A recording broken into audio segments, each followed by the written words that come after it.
thought Austin Reeves and Rui Hachimura were priority 1 and 1A.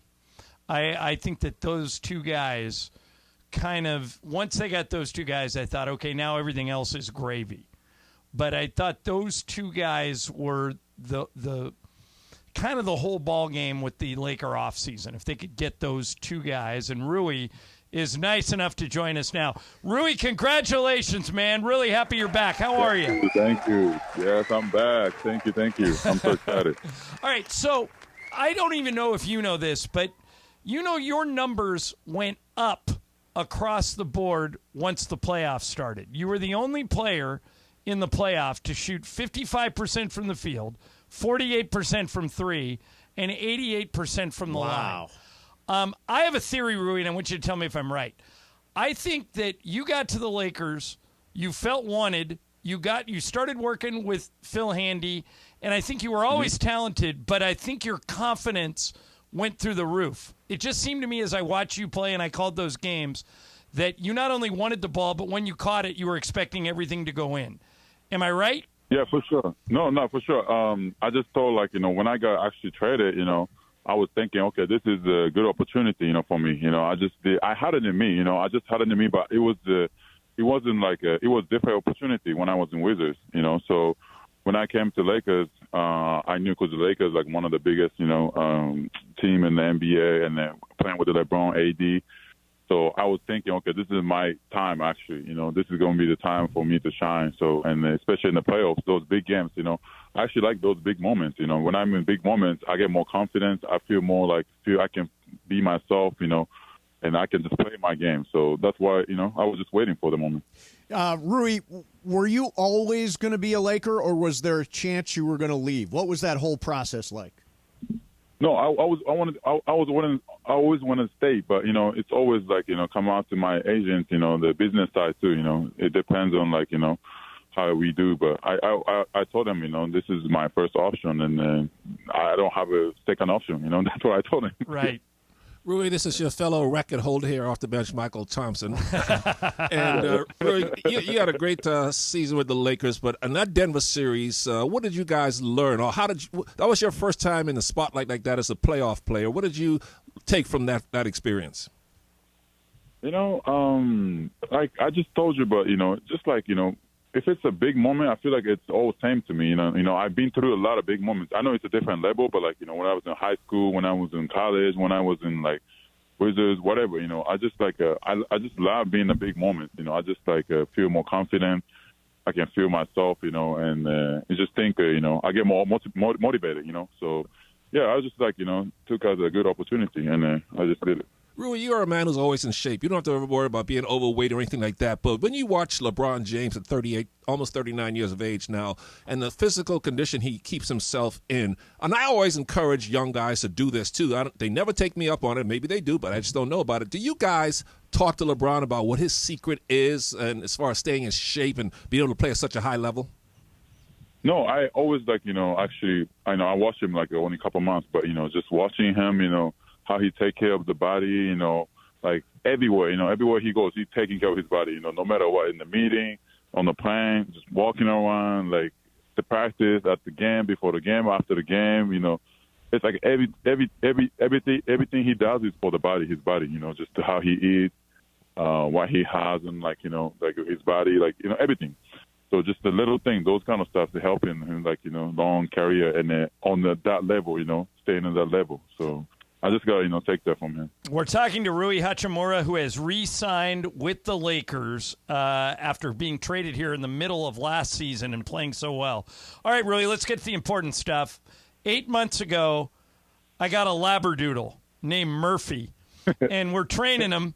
But, man, he is a ball of energy. If I don't give him something to chew, he chews up all my TV remotes. I understand that you have a doodle. Tell me about your doodle and tell me how it's going so far. How old is your doodle?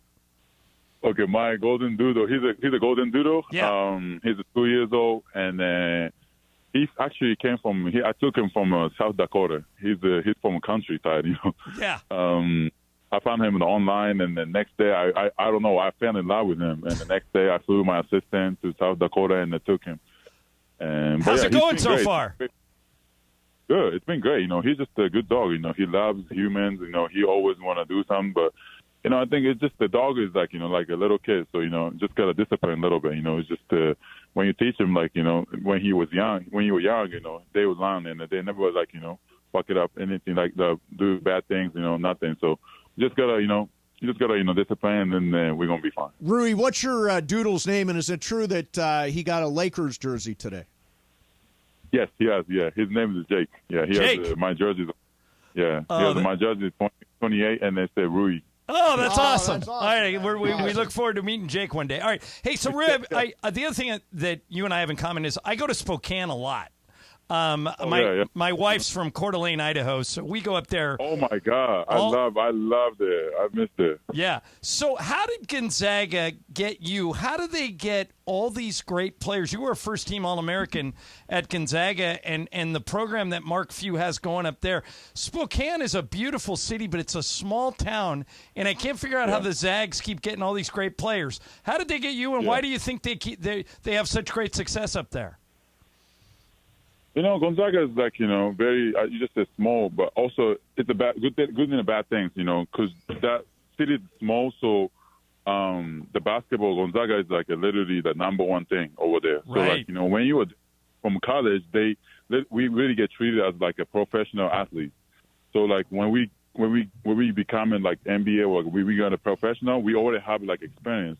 So it's easy for us to, do this transition. So, like, for me, it's just, like, being at Gonzaga, just with the guys, like, the guys like Domas Sabonis, and those guys, like, international, and he came to States and, like, go to college. Like, those, like, I had, a role model, like, they've been through, like, same thing as me. So, like, the school had, the Coach Few, stuff from Coach Few, Coach Tommy Lloyd, now in Arizona. Right. They had a good program. They had a plan for me. Like, it's a 3 years plan. It's like the first year is this, second year this, and the third year I'm going to NBA. Like, we already had a plan, everything, and it all worked out. We planned it out. So, like, it was just, how the way that they do is, like, very, like, professional. Rui Hachimura from the Lakers is with us, Mason in Ireland, 710 ESPN. So this is Wikipedia, so it could be wrong. You'll tell me that your name, Rui, translates as base or fortress, and that's because your grandfather was a big baseball fan. Is that right? Yeah. No, that's true. Yeah. So, what did your grandfather? Is your grandfather still with us? No, he passed away. He passed out like a long time ago. Did he ever get to see you play in the NBA? No, he passed out like a long time ago, like 10, 20. Oh, okay. 12 years. Okay, got it. Yeah. Got it. Hey, Rui, have you had a chance to meet Shohei Ohtani yet? Yes, I did actually 2-3 years ago. Actually, when I was a Wizard, I came to play here in the Lakers, and it was a Lakers game actually. Yeah, he came to the. How big is he in Japan? What kind of star power does he have in Japan? He's different. Yeah, he's big. He's really big. He's like one of those athletes like nobody knows about him. Kind of, like it's like nobody knows he's like like a personal stuff. He's just like a professional athlete. Like you never see him outside of baseball, literally. It's crazy. Like, hey, big. Do you have his cell number? I think I do, actually. Well, Rui, I think I have it. Why don't you get on the phone and convince him to sign with the Dodgers? Rui, Michael's son Trace plays outfield for the Dodgers. Yeah. That's why he's trying to do this to you. That's right, Rui. He's trying to use you as a recruiter. Yeah, Rui. Come on. Tell him how much fun it is to play up here in L.A. as opposed to Anaheim.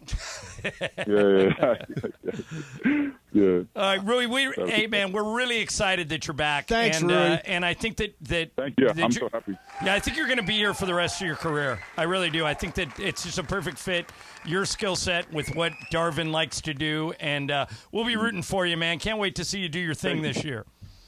Appreciate you. Thank you. All right, Thanks, Rui. See ya. All right, there's Rui Hachimura from